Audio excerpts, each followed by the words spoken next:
श्री शिवप्रतिष्ठानचे धारकरी निवडणुकीच्या मैदानामध्ये उतरले। भाजपनं उमेदवारी डावलल्यानं हिंदुत्ववादी कार्यकर्ते आक्रमक झाले। अपक्ष निवडणूक लढवण्याचा निर्धार त्यांनी केलेला आहे।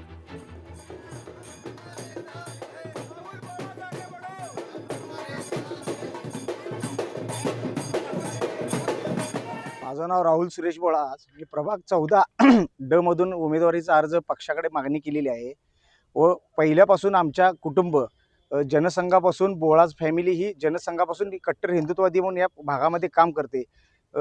माझे आजोबा कैलासवासी षडाक्षरी बाळा बोळास हे या भागामध्ये जनसंघाकडून पंथी या चिन्हावरून निवडून आलेले। त्याच्यानंतर सातत्याने नंतर माझे बंधुराज शिवराज बोळास हे सुद्धा एकदा भाजपकडून या भागामध्ये निवडून आलेले। सातत्याने आमचा परिवार संपूर्ण हिंदुत्ववादी असून या भागामध्ये राजकीय काम करत आल्याने सामाजिक सर्व क्षेत्रामध्ये आम्ही हा काम करतच असतो।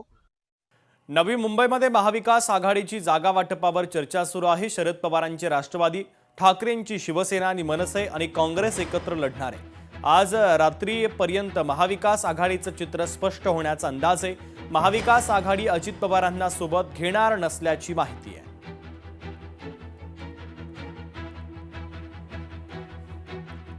पुढची एक महत्त्वाची बातमी आपण पाहूयात। महाराष्ट्र लोकसेवा आयोगाच्या अध्यक्षपदी विवेक लक्ष्मीकांत भीमनवार यांची नियुक्ती करण्यात आली। या संदर्भात महाराष्ट्र सरकारच्या सामान्य प्रशासन विभागानं अधिसूचना जारी केलेली आहे। महाराष्ट्र लोकसेवा आयोगाच्या अध्यक्षपदी आता विवेक लक्ष्मीकांत भीमनवार यांची नियुक्ती करण्यात आली आहे।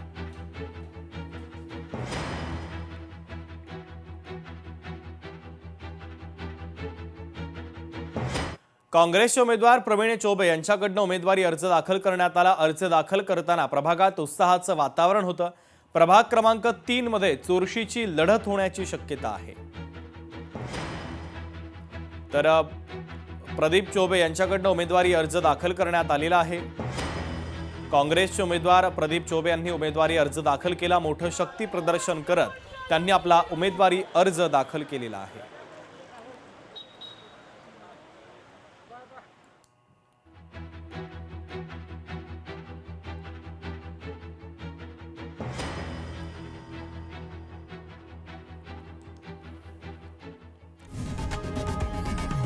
लोकशाही मराठी ऐका, पहा, जागरूक रहा।